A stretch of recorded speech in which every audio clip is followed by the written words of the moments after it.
Нұр Сұлтаннан баршаңызға сәлем. Бүгін мен сіздерді экокәсіпкер, қайта өңделетін материалдарды жинаушы Ануар Молдияровпен таныстырғым келеді. Бірақ біз онымен қоймада емес, үйінің қасындағы спорт алаңында кездесеміз. Жүріңіздер. Ануар, сәлем. Сәлем, Назым. Мен осы Елордада спортпен шұғылданатын экокәсіпкерді кездестіргеніме өте қуаныштымын. Саған қарап, қоқыстармен және қайта өңдеумен айналысады деп айту өте қиын екен. Бір тартылғанда неше рет тартыласың? Бір тартылғанда 15-20 мәрте тартыламын. Негізі күнің сенің неден басталады? Салауатты өмір салтынан басталады. Яғни азанда тұрып, денемізді шынықтырып, одан кейін барып, үй шаруашылығына кірісеміз. Яғни үйдегі бала-шағамды балабақшаға апарып дегендей, одан кейін ары қарай өзімнің жұмыс орныма барып, өзімнің жұмысыма кірсем. Осы жұмысың жайлы толығырақ айтып кетсең, осы жерден алыс па? Осы қаланың ішінде орналасқан. Барып көреміз десеңіздер, көрсетейін, таныстырайын. Ішінде қандай станоктарым бар екенін, не бар екенін, қандай адамдар жұмыс істейтін, бәрін көрсетіп, таныстырып бере аламын. Өте қуанышты болар едім. Жүріңіздер, көрсетейін.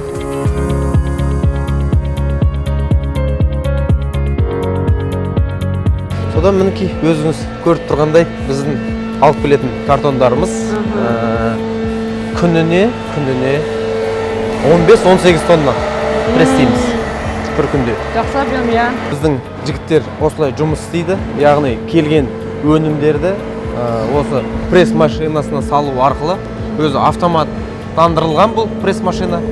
Осы жерден өзі байлайды. Бұл балалардың тек қана жұмысы ол картон салып тұру пресс машинасына. Бұл жерден дайын өнім шығады.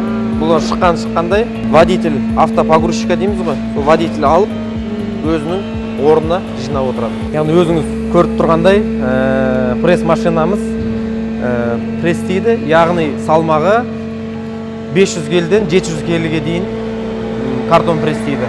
Ал егер салафан пресстейтін болсақ, салафанның салмағы 800-ден 1 тоннаға дейін пресстейді. Бір фураға 36-38 тюк кетеді. 36 тюк саламыз, 20 тонна. Қанша рейс жасайсыздар? 20 тонна. Қаладан күніне 8-10 рейс кейін жасаймыз. Так, Назым, өзіңіз көріп отырғандай ақ қағаздар, бұлар ақ қағаздар. Ақ қағаз картонға қарағанда әрине салмағы ауыр жүреді. Келіп жетіп өзіңіз көріп тұрғандай біздің картондан пресстелген. Қайда барады? Бұны біз Алматы қаласына Нұр қағазы заводына жібереміз. Міне, Назым, өзіңіз көріп отырғандай бұл жағы аппараттан шыққан прессіміз. Салмағын көріп тұрсыз, 513 килограмм. Тюктің өзінің салмағын жазып метка қойып отырамыз.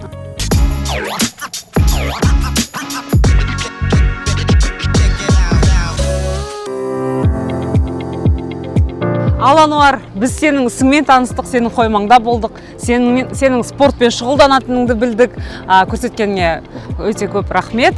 Ал айтшы, сен осы іске дейін немен айналыстың? Үлкен компанияларда жұмыс істеп көрдің ба? Мен әрине істеп көрдім. Яғни өзіміздің Қазақстан темір жолында қызмет жасадым. 4 жыл көлемінде электромонтер қызметшісі болып. Неге сен макулатура жинап бастадың? Неліктен сондай шешім қабылдадың? Темір жол саласында жұмыс істегеннен кейін, біз темір жол болғаннан кейін линияларға көп шығатын болдық. Сол линияларға көп шыққанның арқасында жан-жағымызды зерттей келе, мысалы жан-жақтың бәрінде қоқыс қалдықтары көп шашылып жатқандықтан бәрі көзге жағымсыз көрінетін болды да. Содан кейін осының бәріне бір ой түйіндеп, яғни жинақтап, осының бәрі неге жинамасқа, неге өңдемеске деген ой келіп, сол ойымды жүзеге асыруға осы Нұр-Сұлтан қаласына келіп, осы Нұр-Сұлтан қаласынан осы ісімді ашып, осы ісімді істеп келе жатырмын. Ал осы істі бастайтын кезде қаншама қаражат қажет болды? Инвестицияң қандай болды осы сенің ісіңе? Айтарлықтай көп қаражатым болған жоқ. 1,5 миллион көлемінде қаражатым болды. Сол жеткілікті болды? Сол жеткілікті болды. Қазір сенің командаңда қанша адам жұмыс істейді? 10 адам бар. 10 адам жұмыс жасаймыз. Сендер ай сайын сонда қанша макулатура, қанша пластик жинайсыңдар? Көлемі қандай? Айына картонға жеке тоқталып өтетін болсам, картонның өзінен 200 тонна осы Нұр-Сұлтан қаласынан жинап, пресстеп, пластик көлеммен 1,5-2 тонна. Эко қолдау жобасы бойынша айтып кетсек, пайдалану оңай ма? Қанша субсидия аласыңдар?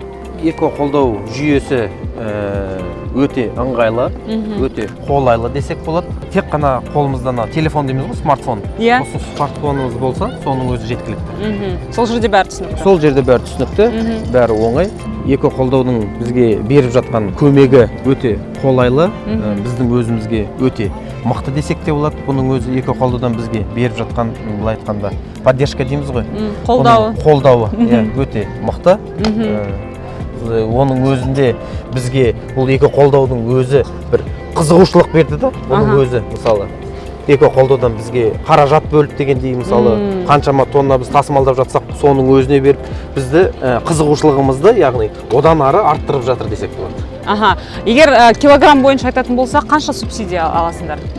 Мысалы 1 килограмм. Килосына 34 теңгеден. 34 теңгеден. Одан басқа тасымалдау? Иә, жүкті осы тасымалдау, транспортировка дейміз ғой. Транспортировкамызды тоже эко қолдау төлеп береді бізге. Бұл осы сендердің бизнестарыңа жақсы көмек ретінде? Иә, өте жақсы көмек. Нұр-Сұлтан қаласында конкуренттер көп па? Конкуренттер көп деп айта алмаймын. Егер неге дейтін болсаңыз, Нұр-Сұлтан қаласы үлкен, шикізат бәрімізге жеткілікті. Мұндай кәсіп қалай жұмыс істейді? Ең біріншіден сіз қайта өңделетін материалдарды жинайсыз. Оларды қайта өңделетін зауытқа апарып сатасыз. Эко қолдау жүйесі арқылы субсидия аласыз. Сонымен ол үшін не қажет? Әрине, Назым, барлығы өзің кеңесің бойынша, әрине бірінші орында жеке кәсіп ашамыз, одан кейін міндетті түрде қойма жалға аламыз. Назым, міндетті түрде газель сатып аламыз. 1,5-2 тонна жүк сиятындай. Дүкендерден макулатураны алып кетуге келісім жасау. Макулатураны пресстейтін станок сатып аламыз. Макулатураның салмағын анықтайтын таразы қажет. Эко қолдау жүктемесі арқылы сатып алушыларды таңдау. Міне, бәрі осылай оңай жұмыс істейді. Ануар Молдияров өз жұмысымен қайта өңделетін материалдар нарығының әлі үлкен екенін дәлелдеді. Нарық үлкен ойыншылар арасында бөлінбеген. Сіз өз бизнесіңізді бастауға және оны кеңейтуге мүмкіндік бар. Сонымен қатар, халық арасында эко-әдеп енгізуге болады. Макулатурамен жұмыс жасаған марафон жүгіргенмен тең. Сізде әлі ұзақ уақыт бар. Бізді каналға жазылыңыздар, лайк басыңыздар, осы видеоны таратыңыздар. Қош, сау болыңыздар.